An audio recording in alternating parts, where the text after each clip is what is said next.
What is going on? We never see you at conferences, and now that the child is missing, you show up demanding answers? Mom panicked. A nameless dread washed over her. The scene from the apartment complex, the police tape, the whispers about a jumper, flashed in her mind. She forced it down. Nonsense, Mrs. Gable, are you covering for her? Is that little brat hiding? She has to be here. Tell her to come out. I'm going to teach her a lesson, Mrs. Gable stared at the unhinged woman in front of her. Her face hardened. Mrs. Gee, how do you not know where your own daughter is? I checked the security cameras.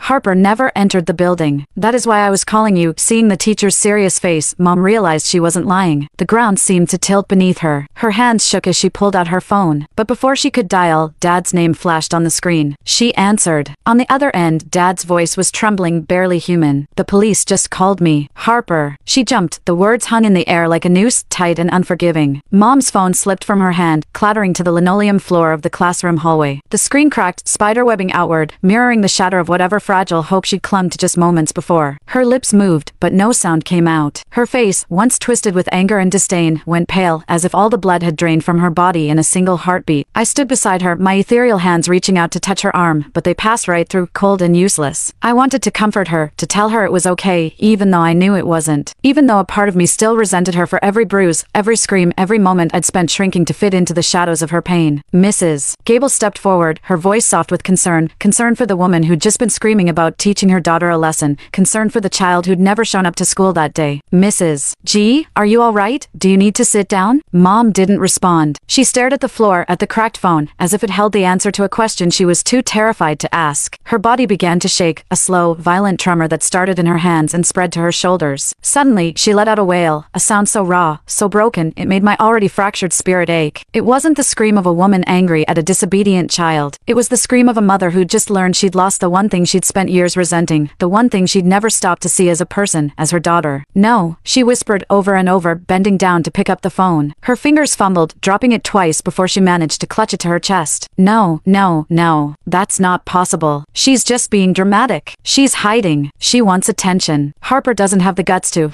Her voice trailed off, and she collapsed against the wall, sliding down until she was sitting on the floor, her knees pulled to her chest. She buried her face in her hands, and I could hear her sobbing, the kind of sobs that tear at your soul and leave you hollow. I didn't mean it, she whispered, so quiet I almost didn't hear her. I never meant for her to die. I just wanted her to be quiet. I wanted the pain to stop. I knelt beside her, even though I knew she couldn't feel me. I wanted to wrap my arms around her, to tell her that I understood, that I knew her anger was just a mask for the pain of her broken body, the loss of her career, the prison of her postpartum depression. But I also wanted to scream at her, to ask her why she'd never seen me. Full story BIO.